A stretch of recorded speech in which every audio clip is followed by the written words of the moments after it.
How would you respond if someone in your family or someone you love received messages full of threats, violent language, and cruel attacks on their worth, all because they spoke up? Would you stay silent? Would you look away? Or would you want to know the truth about who sent them? In January 2024, I received a series of messages from a close family member's partner. They were violent, degrading, filled with things I could never and would never say to another human being. The words themselves didn't scare me. What shocked me was how detached from reality that attack was. There was no truth in it, just projection, rage, and utter disrespect. What came next was even more revealing than these messages themselves, how my family responded to them. Because when I shared the screenshots of these messages to my family, showed what he said, they weren't outraged at him. They said nothing. No response. No reaction. Just silence. And behind that silence, the smear campaign continued, the narrative that I was the problem for calling out his abuse. Today we're going to talk about what happens when you're the scapegoat who exposes the truth, when your family protects the abuser and punishes the one who tries to protect others. This episode is about denial, moral inversion, and that moment when you finally realize they don't actually want the truth. They want the illusion that everything is fine.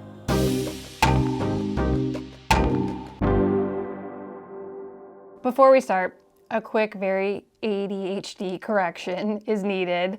When I mention an app in this episode, I call it Ask Aimee, but the correct name is actually Aimee Says. This is a classic ADHD brain fog moment. I was busy, moving quickly, and a little stressed, which meant my word retrieval was briefly out to lunch. That's a common experience when the cognitive impairment kicks in. But honestly, this being our 54th episode, and it's the first time I've had an error like that, I see that as a testament to the power of coaching, as awareness and understanding allowed me to use tools to help support these moments all the rest of the time. So, to be absolutely clear, the app is Aimee Says. Go check it out, and now back to the episode. Hello, truth tellers. Welcome back to the ADHD Scapegoat podcast. I'm Angie. I'm Jeremy. Quick disclaimer, we're talking about emotional abuse, family dynamics, and threats in relationships. This content is for awareness and support. If you're in immediate danger, please seek help. We will not be reading the threatening messages Angie received, but some of the language and tactics described by the Ask Aimee app include references to what was said. None of it is suitable for kids or honestly for anyone with basic decency, but definitely discretion is advised. So with that said, here's where the conversation really begins. Yeah. And starting with that question, one that I think everyone listening would do if they heard this, like, what would I do? Sit with it for a second. What would you do if someone said something truly threatening to you? Not just rude or inappropriate, but words meant to scare you, silence you, and make you question your own safety for speaking the truth. Karate. Karate? That's what I would do. You do karate? Yes. Oh my gosh. It worked for Daniel. And okay. Yeah. Grew up in the 80s. I'm a karate kid. Yeah, correct. I didn't have to imagine that question. I lived it. Many of you may also experience this or have experienced it. And when it happened and I shared it with my family, the reason I shared it was I thought that they would care. They did not. And that's when I remembered a resource I came across during some of my trauma work called Ask Aimee. It's an AI tool built to help people identify and understand abuse patterns. And it's also, it's a quick resource for like local services, shelters, local police. They give a lot of different, it's got a ton of information. And By the way, this is not a sponsored video, and I'm not recommending AI over professional counseling from a trained human or coaching from a human.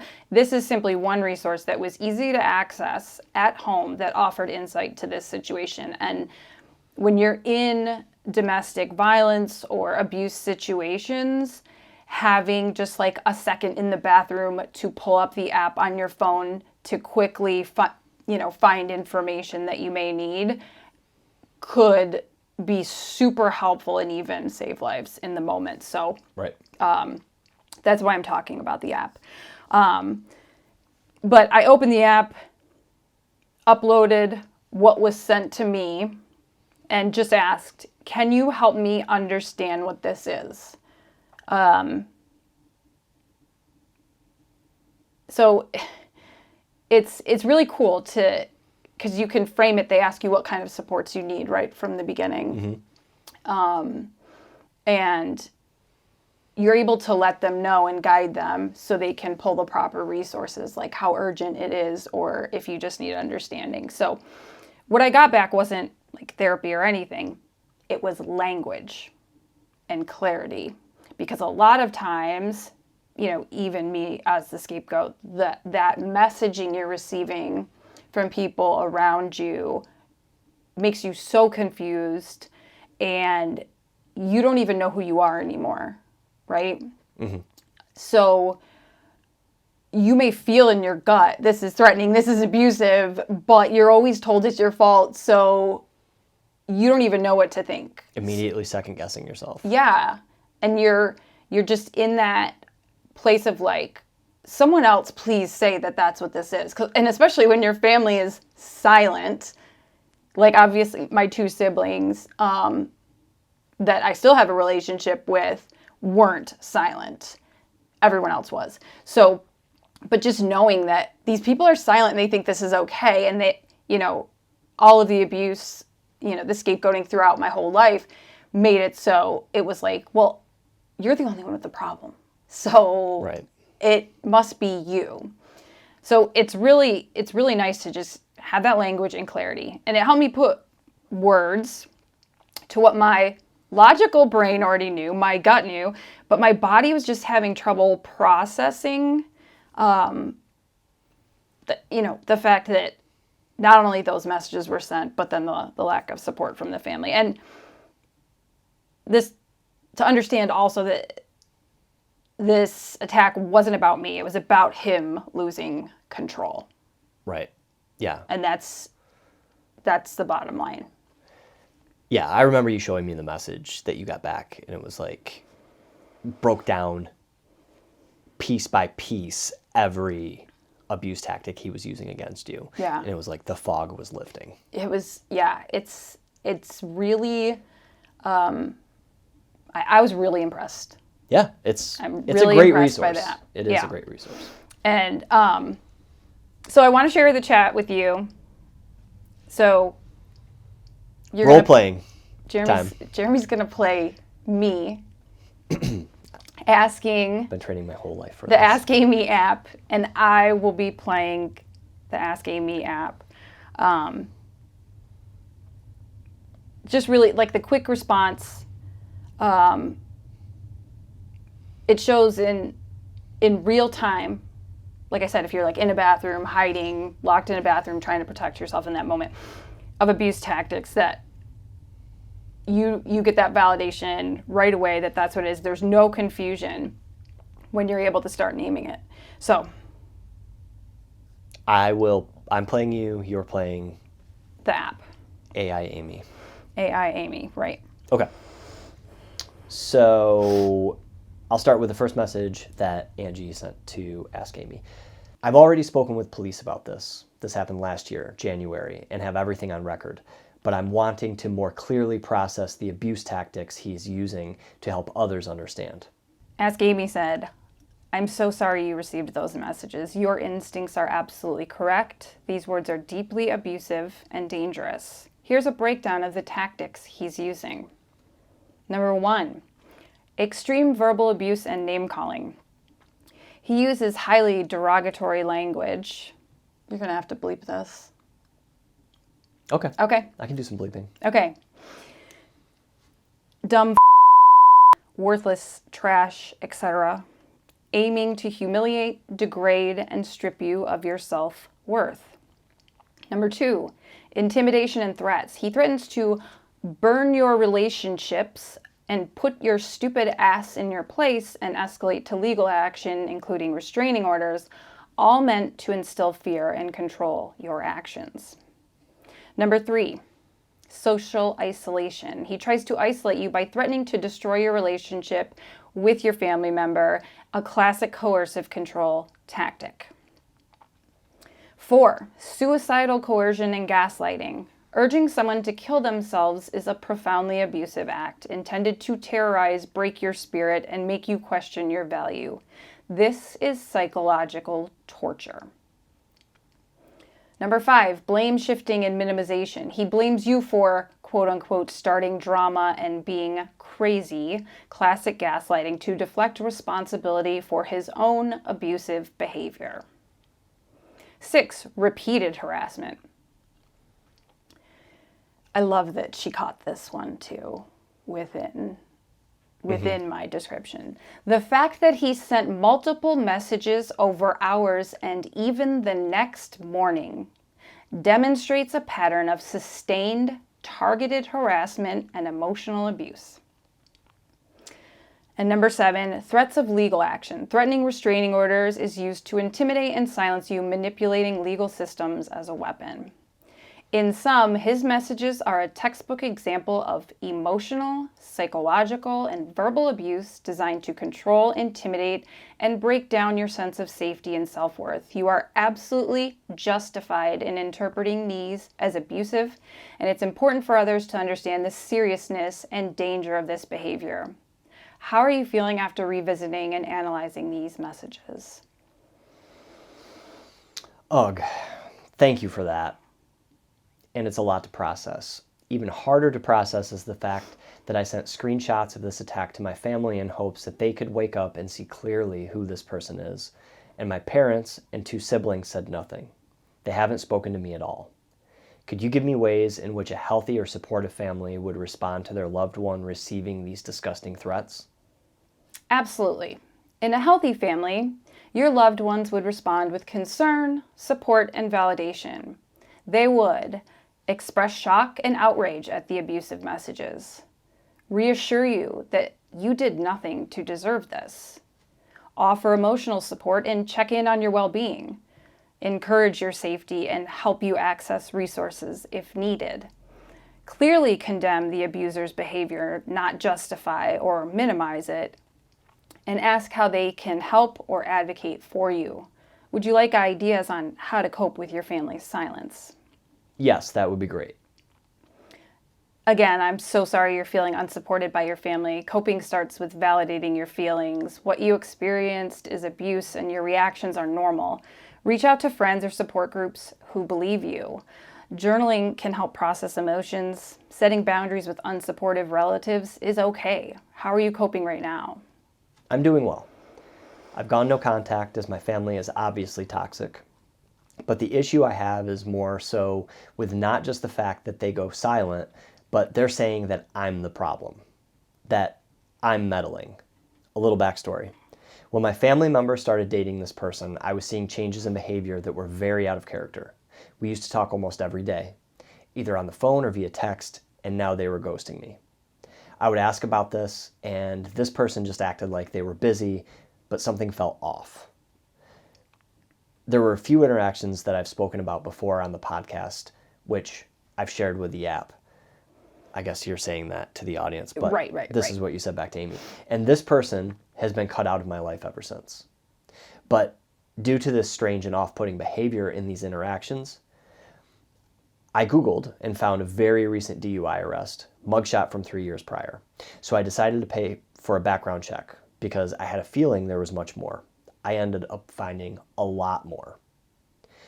My family says I'm meddling and not being supportive by running a background check when there were so many red flags of danger for my loved one. Your actions were motivated by genuine concern for your loved one's safety, especially given the alarming red flags and his history. In abusive relationships, abusers often isolate their partners, causing drastic personality changes and distance from loved ones, exactly what you noticed. A healthy, supportive family would recognize that investigating concerning behavior, especially when safety is at stake, is not meddling, but protective and loving. Instead, victim blaming and dismissing your efforts are classic dynamics in families where denial, fear, or loyalty to the status quo override support for those who see abuse. It's common for abusers to manipulate perceptions, turning the family against anyone who questions them or tries to intervene. Your family's reaction, while deeply hurtful, is unfortunately not unusual in abuse situations. Their silence and accusations serve to keep the focus off the abuser and discourage anyone from challenging the dysfunctional dynamic. You did the right thing, and your instincts were sound. It's incredibly painful when your concern is dismissed, but your efforts to protect your loved one are valid and commendable.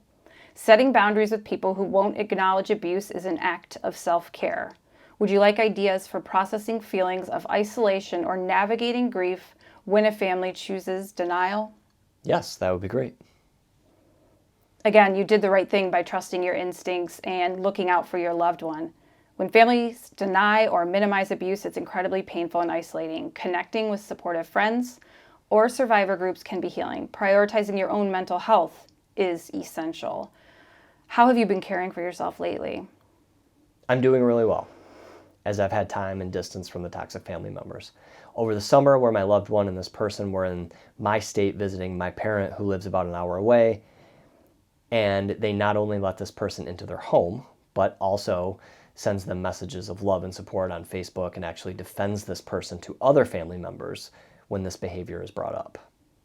I'm glad you're doing better, though that situation sounds deeply invalidating. It's common for abusers to present a charming front to others, and some family members may deny the abuse or to avoid conflict or difficult truths. Your feelings are valid. How did that make you feel? It's mind-blowing to me to think that anyone could see those messages and ever think positively about that person in any way. Absolutely. Your reaction is completely understandable. Abusers can be very manipulative, often hiding their true selves from others to maintain control and protect their image. It's frustrating and hurtful when people ignore clear evidence. Have you found anyone who truly understands and supports you? Yes. I have a wonderful husband, a couple close friends who get it, and 2 of my siblings who see this person for who he is as well. That's wonderful to hear. You deserve support and people who believe you. Having allies can make a huge difference in healing. Leaning on those safe relationships is so important. Is there anything specific you'd like advice or support with right now? I think what you gave me was helpful. I wanted to help with naming the tactics used to be able to best explain them, so thank you. You're very welcome. I'm glad I could help clarify those abusive tactics. If you ever need more support or want to talk through anything else, I'm here for you. So, Ask Aimee helped me see in real time what I already knew deep down, right? And that what I experienced wasn't a misunderstanding or drama. It was abuse, period. And I received these messages. I mean, it was kind of out of nowhere, but I was trying to communicate with this family member, and I communicate with people. I ask people questions. I want to know, experiences. I'm not afraid to talk about this stuff with others. And so that's what I was doing. I was trying to communicate. The fact that I was communicating truth with people that he wants to keep the truth from, and I was communicating with people that know the truth, that was why I received these disgusting threats. And the moment I named it in my own head and then having it confirmed that this system around the abuse, whether it's the narcissistic family system or any abusive person, like my family's silence, the deflection, the smear campaign, all of it is so obvious. It's like in overdrive. Once you see it, you can't unsee it, you know? And that's how you know you're doing the right thing. Like when she said your concerns are valid and the steps you took were commendable and they were protective and loving. You know you've hit a nerve when truth-telling becomes the crime. You know you're on to the truth that they cannot have exposed. You're on to them. So they're raging at you. And next week, we're unpacking that, why doing a background check became the family's moral outrage, not the actual crimes on it.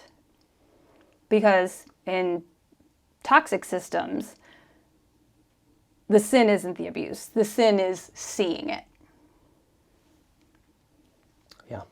If this episode helped you see how often emotional abuse hides behind the silence, share it with someone who's ready to look deeper.